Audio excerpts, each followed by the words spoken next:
Olá, eu sou o Ronaldo Celestino, sou psicólogo da Secretaria de Estado da Saúde e também do município, né, da Secretaria Municipal de Saúde.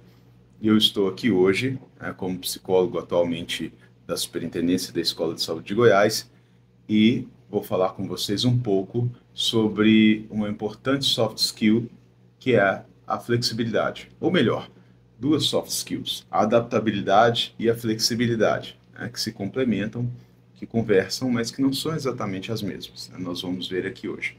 Né? Então, inicialmente, estou trazendo uma imagem de um camaleão, né, justamente um símbolo dessa capacidade de mudança, de adaptação na natureza, né? E a gente vai entrar um pouco mais nesse assunto aqui. Bom, sobre a necessidade de adaptação, né? A gente vive um mundo de mudanças aceleradas, né? E isso implica que a gente também seja capaz de fazer mudanças, ajustes, né? Adequações de forma acelerada. A gente precisa responder a essas mudanças, né? Então é crucial essa habilidade de se adaptar para o sucesso, para a sobrevivência e até mesmo, eventualmente, para a gente ter momentos de felicidade na vida, né? Então, se a gente não consegue se adaptar, a gente não consegue estar, né, se adequar, se ajustar a diferentes contextos, situações, ambientes, realidades. E aí é como se a gente vivesse, né, se a gente não consegue se adaptar, numa ruptura, né, como se a gente vivesse assim, dissociado daquele contexto em que a gente está, daquela realidade em que a gente está, né? E isso impacta todas as áreas da vida, desde a área pessoal à área profissional. Na década de 80, teve uma música, né, que foi lançada pelos Titãs, uma música do Arnaldo Antunes chamada Não Vou Me Adaptar, né? Então é uma música que, assim, muita gente cantou, né? Que fala justamente sobre uma resistência a essa ideia também da gente ter que se adaptar a tudo, a todos, né? A toda essa pressão social que a gente recebe de fora, como se a gente tivesse que ajustar e até aceitar todas as circunstâncias, né? E a gente passava mesmo por uma grande mudança, inclusive no país, né? A gente vinha aí num momento de redemocratização, de saída, né, da ditadura. Então, os anos 80, né, esses anos foram anos que promoveram, assim, algumas produções culturais, né, artísticas bem ricas, interessantes. E aí essa música brinca com essa ideia da gente, de alguma forma, crescer, né, fisicamente, nosso corpo mudar, a gente não caber mais nas mesmas roupas, né, não caber mais. A gente olha no espelho e não se reconhece, mas essa ideia também de que a gente não é mais o mesmo, né? E como é que a gente faz com tudo isso, né? Como é que a gente lida com todas essas mudanças e transformações? Como é que a gente se ajusta a isso? Como é que a gente se adapta, né? Ou será que a gente tem que se adaptar sempre? Então a gente tem esse dilema, né? Quer dizer, a gente tem essa coisa de estar ali no passado, de repente, em algo que já é familiar a nós, que a gente já conhece bem, que a gente já, vamos dizer assim, já é alguma coisa em que a gente está ambientado. E de repente, quando a gente tem uma nova realidade, uma mudança, por exemplo, o próprio crescimento nosso, né, enquanto pessoa, né, no sentido de sair da infância, da adolescência, vida adulta, as responsabilidades, tudo mais, a gente passa a ter, vamos dizer assim, uma convocação para outras tarefas da vida, né, são outras reivindicações, são outros desafios. E aí a gente às vezes quer ficar ali na nostalgia, né, do passado, da infância, ou daquele lugar conhecido, daquele lugar que era mais talvez confortável, seguro, né? Enquanto que a gente ir na direção de um novo desafio, uma nova realidade, uma nova coisa, implica a gente, de alguma maneira, levar a nós mesmos, né, quem a gente é, a nossa subjetividade, mas também a gente entrar numa outra batalha, né? Vai demandar da gente uma certa agressividade para a gente encarar o novo, né? Para a gente se ajustar, para a gente ter flexibilidade. né? Se adaptar. Então, vamos dizer assim, se adaptar implica também a gente amadurecer, a gente sair, né? Desse lugar que era, né, assim, tão confortável, tão estável, tão previsível, né? Tão talvez acolhedor ou sem mudanças, né? E a gente partir aí para um lugar que não é muito conhecido, que a gente não sabe muito bem como funciona, mas que se a gente também não for para ele, a gente vai ficar a vida inteira, né, no mesmo lugar. Bom, então como eu disse, né, tem as mudanças físicas que a gente passa por elas, né, e a gente pode fazer essa escolha, né? Tem gente que quer ficar ou escolhe ficar a vida toda, né, durante muito tempo, né, indefinidamente nesse lugar passado, né, nessa terra do nunca, né, lá do Peter Pan. Então, Peter Pan, por exemplo, ele nos mostra um lugar mágico em que ninguém cresce, né? Em que se vive apenas ali, naquele estado, né? Daquela fantasia. E aí não tem uma realidade, não tem uma realização, né? Não tem um contato com a realidade. Então a gente pode fazer essa escolha de ficar lá. Mas será que é tão interessante na medida em que a gente cresce, né? Em que a gente é convocado a um amadurecimento? Por isso é tão importante a gente se abrir para o novo, para a gente se abrir à vida, né? E a gente se adaptar. Agora, é claro que existe aí todo um risco, né? Que é o quê? Né? A gente perder a nossa subjetividade, a nossa originalidade. Né? Então, assim, quem se adapta, a adaptação em excesso, ela gera sofrimento psíquico. A gente sabe disso na psicopatologia que a gente estuda, né? Eu tenho formação como psicólogo, né? Tenho um percurso longo na psicologia clínica, atualmente continuo clinicando, e eu entendo claramente que se adaptar em excesso gera sofrimento, né? Porque a gente também não pode abrir mão de quem a gente é, da nossa subjetividade. A gente não pode ter uma perda da nossa identidade, por exemplo, no ambiente de trabalho, né? Se desconectar com quem a gente realmente é. Né? O Machado de Assis tem um conto bem interessante, né? Que é o Espelho, um dos contos mais famosos dele, em que ele fala, né, de um alferes que recebe uma nova patente, né, o Jacobina, e aí ele está numa discussão com amigos, né, e aí ele teoriza. Tem uma teorização lá de que existem duas almas no ser humano, uma alma interior e uma alma social. O que ele está falando, né? Ele é contado lá uma experiência dele em que ele está assim numa fazenda, isolado de tudo, né, da sociedade ali em geral, e ele passa, ele está na frente de um espelho ali, eu acho que vestido com a roupa dele militar, né, com a farda, e a hora que ele olha, parece que naquele momento ali ele se reconhece, né? Parece que é aquela roupa que dá aquela identidade para ele, né? Aquela vestimenta, né? O Jung gosta de falar persona, que é aquele nosso papel social, né? Que não é toda a nossa personalidade, mas é aquele papel que a gente está acostumado a desempenhar.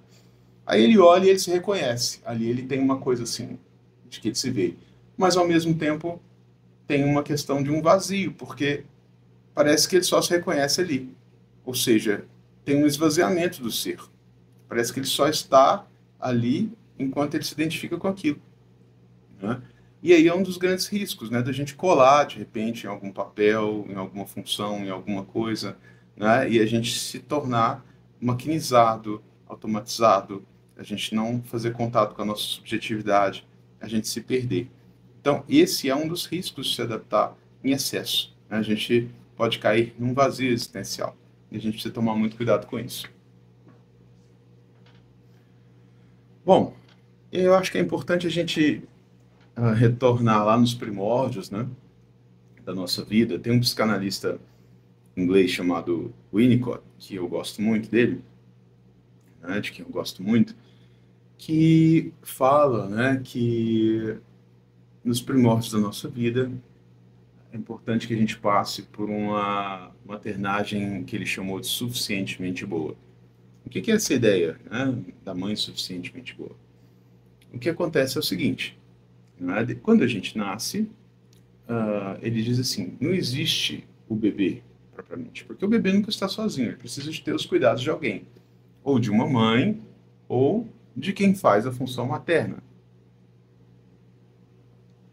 Então, o bebê, quando ele está ali no início, né, de vida, ele precisa ser cuidado, segurado, ter as suas necessidades atendidas o quanto possível, né, até que ele gradualmente, né, possa ir no desenvolvimento dele, entendendo que ele está fazendo aos poucos, né, um movimento em direção ao mundo, né, que ele está sendo amparado, cuidado, e aí ele vai se desenvolver para ir em direção ao mundo de uma forma contínua, espontânea, né, tendo esse ambiente, tendo como ambiente esse ambiente seguro, sustentador, né, e que não, vamos dizer assim, não deixem estados de privação, né, por um longo período, que não é intrusivo.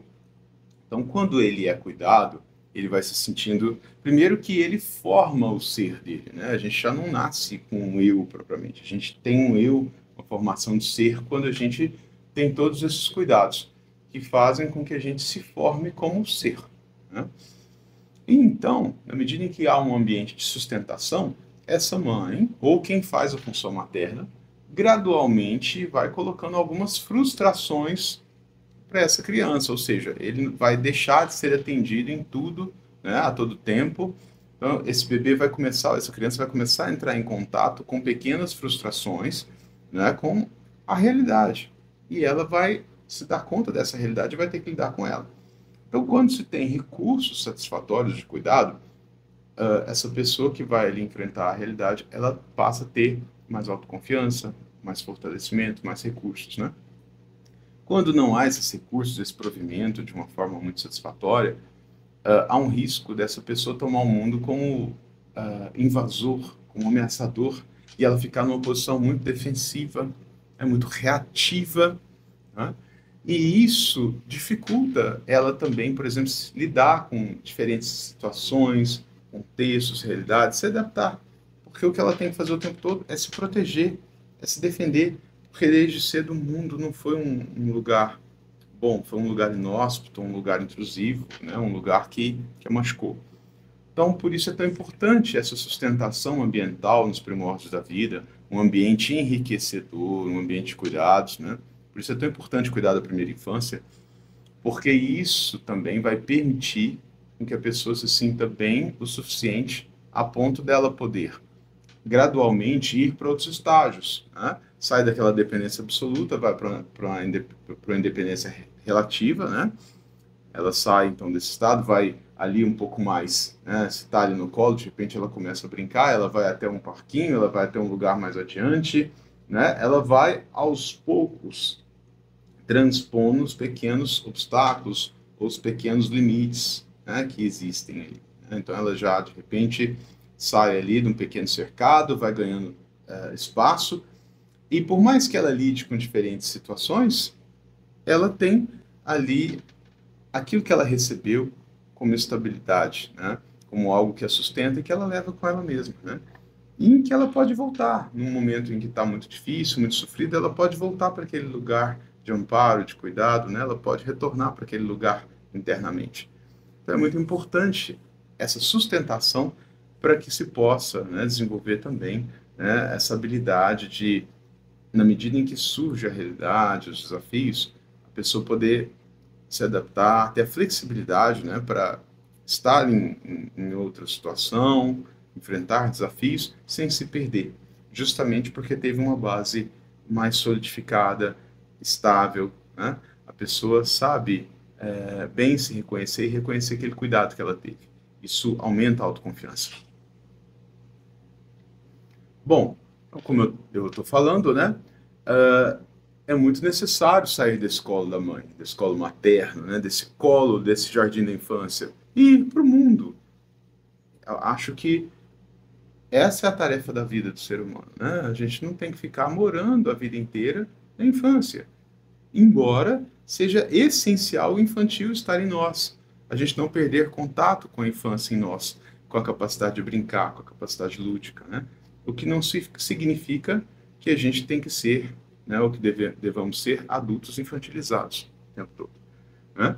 E a flexibilidade é a gente aprender a dançar um novo ritmo e se ajustar ao mundo. E isso acontece quando a gente, né, pode fazer esse movimento de entrar em contato com novos ritmos, né, poder aprender a dançar, poder se divertir. É diferente de alguém que lá nos primórdios, sem base de cuidado, sem o suprimento adequado, teve que, na verdade, né, sem minimamente condições de caminhar, já ter que dançar os ritmos mais variados, ou até mesmo, né, melodias desafinadas, sem a menor condição, né, de dar possibilidade para alguém propriamente aprender a dançar melhor.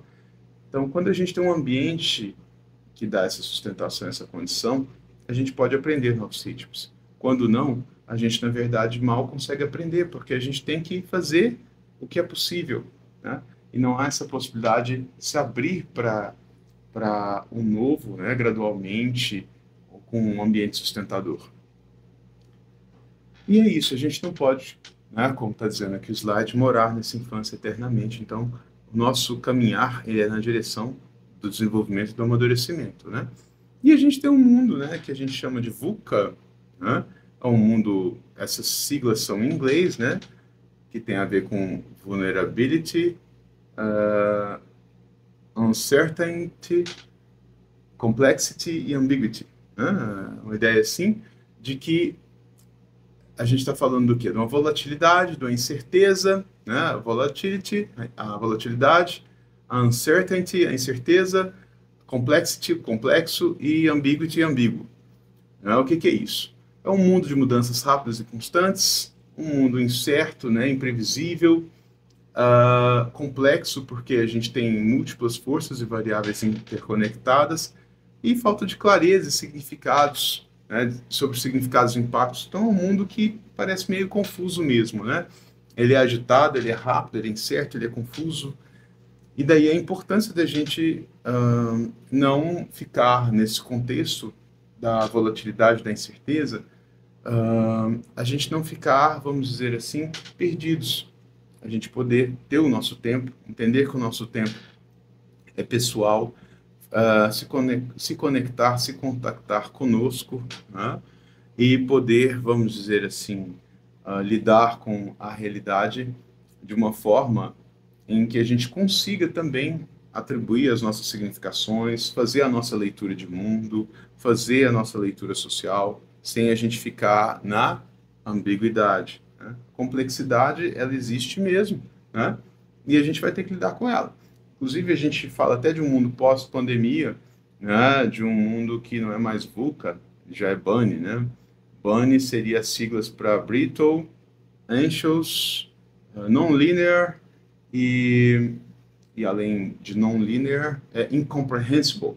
Então é um mundo frágil, ansioso, não linear e incompreensível, né? Ou seja, a gente está falando de um mundo que, né, o tempo todo está em mudanças, né? A gente tem toda uma questão de não linearidade, né? De ansiedades, né? A gente tem um mundo de patologias e de sofrimento psicológico, mental, como talvez a gente nunca tenha tido, né? De fragilidades. E de onde é que advém essa fragilidade, né? Muitas vezes dessa falta desse suporte, de falta de sustentação, de traumas. E a gente está falando também, né, de ambientes, né, provedores ou não provedores disso, né? De vulnerabilidades sociais. É essencial a gente pensar nisso, né?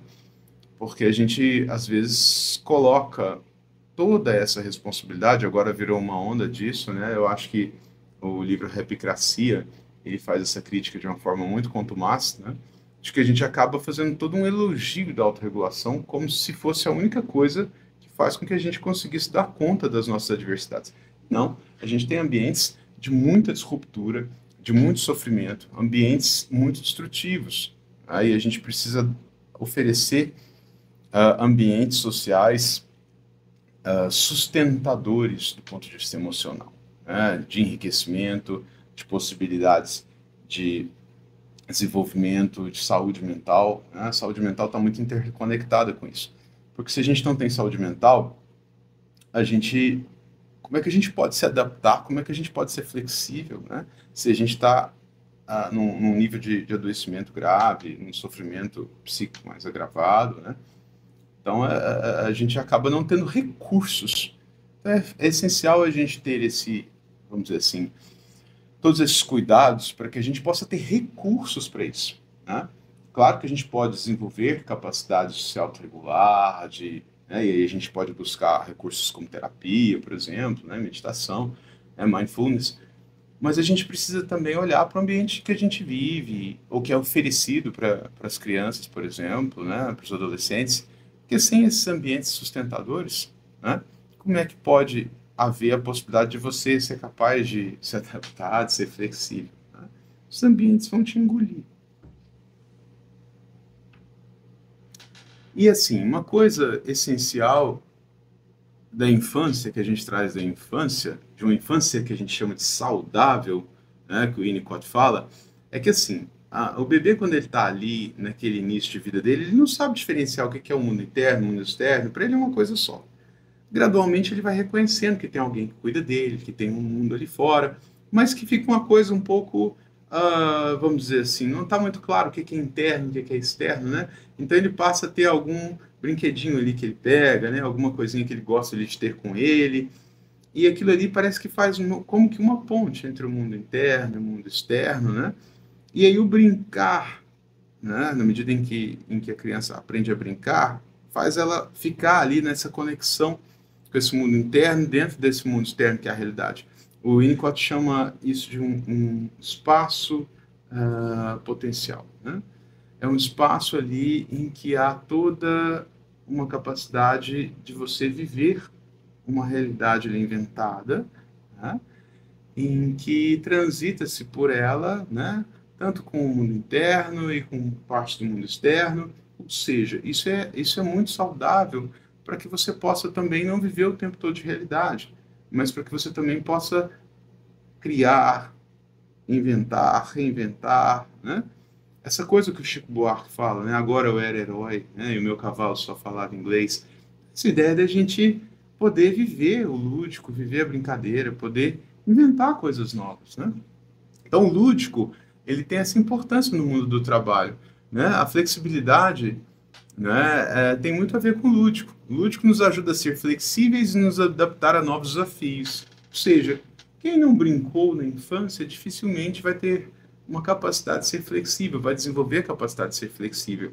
É na brincadeira que a criança aprende a ser flexível, aprende a lidar com as mais variadas situações criadas, universos criados, realidades inventadas, né? E aí a saúde mental passa por isso, né? O Winnicott mesmo fala que uma pessoa adoecida perdeu a capacidade de brincar. Um adulto saudável é um adulto que brinca. Um adulto flexível é um adulto capaz de brincar. Ou seja, o cérebro dele não é um cérebro travado.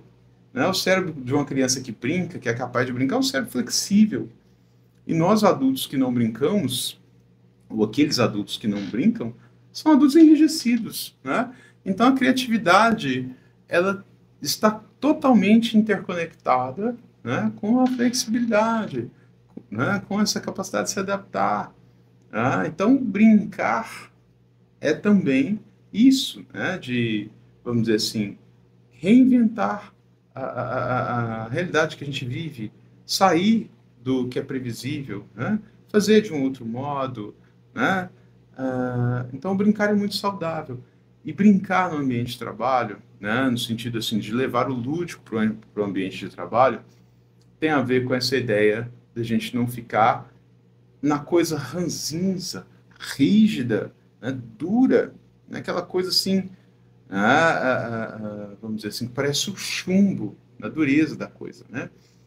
A infância, o brincar, podem acrescentar algo de mercurial à experiência, né? O Jung é que gosta de fazer uma fala, né? De falar de arquétipos, né? Assim, a criança e o velho, né? E a criança tem a ver com o novo, com mudança, e o velho pode ter a ver com a sabedoria, mas também pode ter a ver com o enrijecimento. A criança pode também trazer a irresponsabilidade, a coisa assim da inconsequência, mas ela traz o novo, traz a novidade. Então é muito importante que se possa se associar essa coisa que se traz na infância do lúdico, que é da renovação, que é o aspecto saudável, para que justamente não se viva um contexto, por exemplo, organizacional, laboral, né?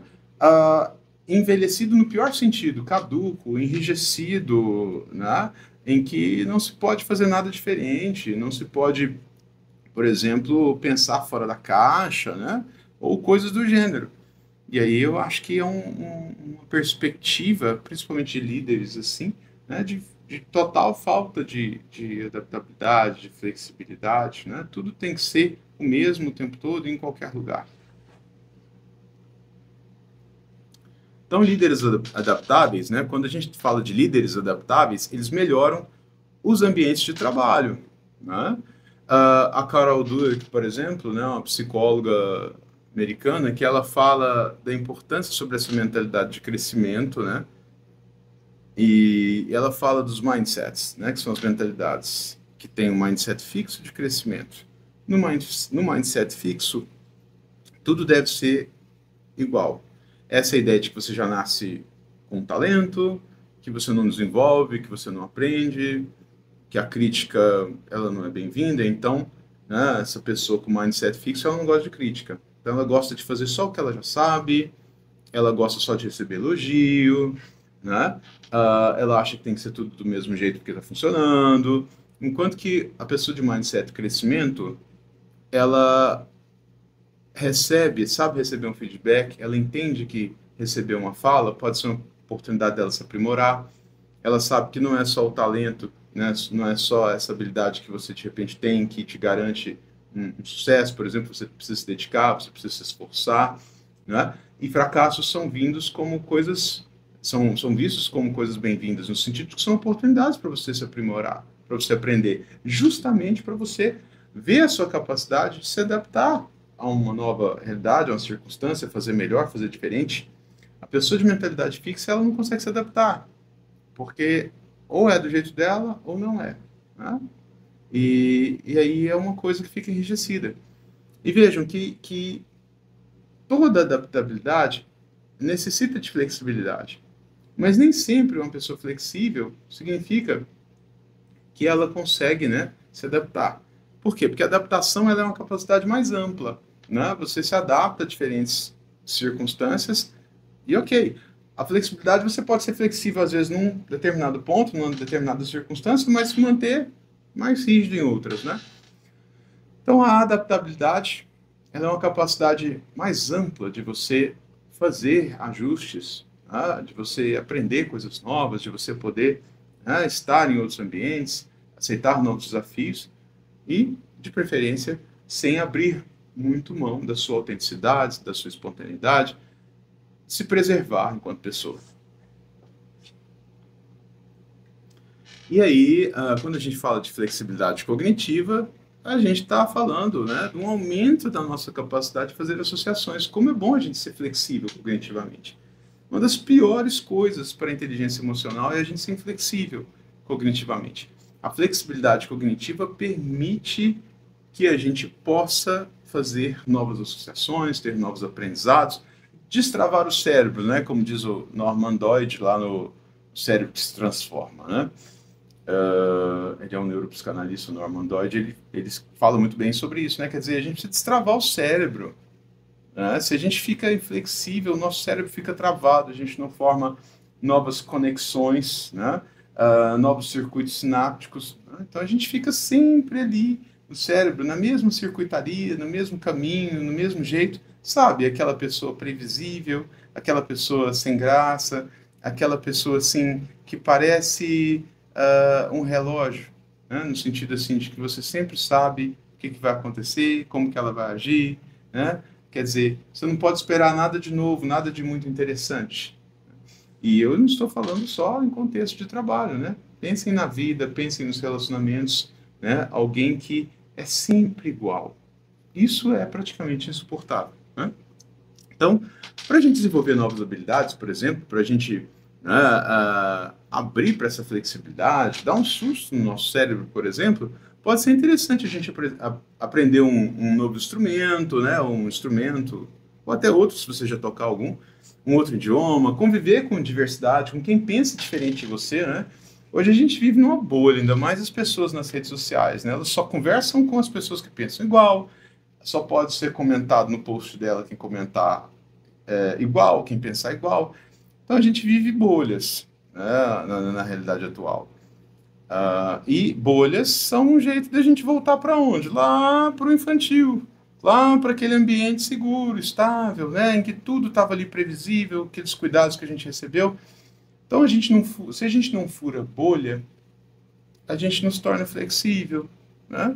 A gente não aprende a conviver com a diferença, a gente não inclui a diversidade, a gente não cresce, né? Então, ficar dentro da bolha é a pior coisa, né? É ficar dentro do ninho, é ficar regredido, né? Não que não seja saudável a gente não voltar ali para um lugar que a gente se sente bem, acolhido, para um lugar que a gente já está familiarizado. Como é saudável a gente ir ali, respirar, voltar para esse lugar em alguns momentos. Mas é péssimo a gente morar lá o tempo inteiro, né? E aí a gente precisa falar também do lifelong learning, né? Que viver implica um aprendizado continuado. Não é essa ideia de que a aprendizagem acaba, né? Que bobagem. Essa ideia de que você chegou na velhice ou na terceira idade, ou como é que você queira chamar, o aprendizado acaba, as possibilidades de aprender acabam, a gente fica mais limitado. Bobagem. O cérebro, ele pode aprender, desenvolver em todas as idades, né? Para quem acha que não dá para encarar desafios na velhice, né, eu recomendo muito um documentário chamado Envelhecência, né, que é muito bacana e que fala sobre tantas coisas que se pode fazer aí já num momento mais maduro da vida, né? Ou o filme Niage, né, daquela nadadora, né, que se propõe a fazer aquela travessia, né, de Cuba aos Estados Unidos. Fantástico, né? A capacidade, a força interna, né? Como faz a diferença, na verdade, a nossa atitude, a nossa disponibilidade, o nosso esforço, o nosso foco, a nossa dedicação e a nossa abertura e vontade de aprender, vontade de crescer e desenvolver. E aí é isso, né? Entrando aqui um pouquinho na ideia da Marion Minerbo, que é uma psicanalista que eu gosto muito, ela fala de dois tipos de felicidade, a regressiva e a progressiva, né? Então a gente tem uma felicidade regressiva, que é aquela da gente ficar retornando lá atrás nas memórias afetivas que a gente tem, positivas, agradáveis, né? E a felicidade progressiva já traz essa ideia da gente criar novos momentos felizes, novos momentos para serem lembrados posteriormente, da gente criar novas memórias afetivas, a gente se abrir para criar novas memórias. Porque vocês sabem, tem gente que vive de revisitar o passado, né? Que a única felicidade propriamente é voltar no que viveu lá atrás. E isso é alguma coisa que fala de uma inflexibilidade. Enquanto que a felicidade progressiva tem a ver com você construir outras memórias, outros momentos, né? A gente não pode ficar, não é saudável a gente ficar só no passado, como eu venho dizendo aqui. Saudável o que é? A gente ficar nesse pêndulo, a gente oscilar entre memórias lá de trás e a gente construir novas memórias, né? Então a gente precisa muito, né? A gente precisa demais fazer um luto, o quê? Daquele lugar, né, em que a gente estava ali, primeiramente, né, sendo cuidado, em que alguém ia ali e satisfazia tudo que a gente precisava, né, que satisfazia as nossas necessidades, assim como um luto, né, desse centro em que a gente estava, como a gente era o centro do mundo ali nos primórdios da nossa infância, né? Então a gente a gente nunca foi o centro do mundo. Talvez naquele momento ali da infância, no início da nossa infância, a gente teve essa ilusão de que a gente foi, de que a gente era o centro do mundo, né? E a gente a gente tem que fazer um luto, abrir mão desses lugares, tanto de ser atendido o tempo todo, tanto de ser o centro do mundo, e entender que crescer, amadurecer passa por uma dor, né? Sabe, assim, crescer, amadurecer é uma dor que também é muito bem-vinda, né? Aí tô aqui lembrando de Djavan, né? Esqueço que amar é quase uma dor lá no oceano, né? Por quê? Porque a gente sai de um lugar de segurança. A gente sai de um lugar que estava tudo aparentemente muito bom. Mas amar é isso, é se abrir ao outro, né? Freud falou isso muito, né? Quer dizer, é preciso amar para não adoecer. Por quê? Porque quem está autocentrado está adoecido, né? Não se conecta. E é isso, não se adapta. Por quê? Porque só vive aquilo que conhece. Porque só vive aquilo que acha que sabe. E a gente não sabe nada, né? Quanto mais a gente sabe, mais a gente respeita, né, a novidade do mundo, que a gente pode aprender, o conhecimento que a gente ainda não tem, e a gente pode se abrir realmente para ter novas experiências, se enriquecer, né? É muito triste uma pessoa que fica na pobreza das suas limitações a vida toda e acha que aquilo é o mundo, né? Então, se adaptar é preciso, né? A gente é muito importante que a gente possa preservar o nosso ser, preservar a nossa espontaneidade, né? Preservar quem a gente é.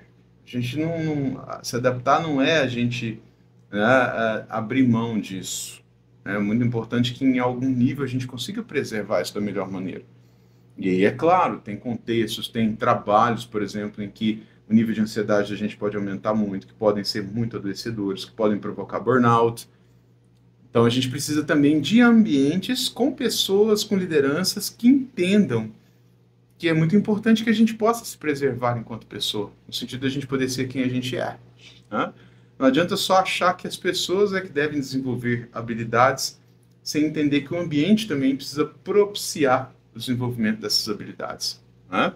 E o equilíbrio no sentido assim, né? Entender que, né, o equilíbrio ele é dinâmico, é essa ideia de a gente estar andando na corda bamba, né, um pouco, né? Aquela ideia do bêbado equilibrista, né? Essa ideia de que a gente está na estabilidade na mudança, né? É essa oscilação. A gente está na estabilidade, vai para a mudança, a gente volta, busca os recursos que a gente tem, se conecta com a gente e vê o que a gente pode, a partir também de tudo que a gente já aprendeu, da nossa experiência, como que a gente pode contribuir com algo, como que a gente pode, né, fazer aquela coisa ali de uma outra maneira. Então, o que a gente também caminha na vida é background, é recurso que a gente utiliza também para lidar com o novo, para se adaptar, né? Então, é uma coisa que fica numa oscilação, né? É o novo, é o desafio, é a mudança, mas é tudo que a gente já traz, né? E o que a gente traz também nos auxilia nisso, mas a gente precisa estar aberto às mudanças, né? E abraçar o desafio de crescer e se adaptar continuamente é o que nos permite caminhar na direção do amadurecimento, né? Então, a gente entender que isso é um processo contínuo, né? Esse processo da vida, né? A viver passa, né, por a gente se adaptar, por a gente ir além do que a gente já foi, do que a gente é, né? Essa mentalidade de abertura, ela é essencial. Bom, nós chegamos ao final aqui da apresentação.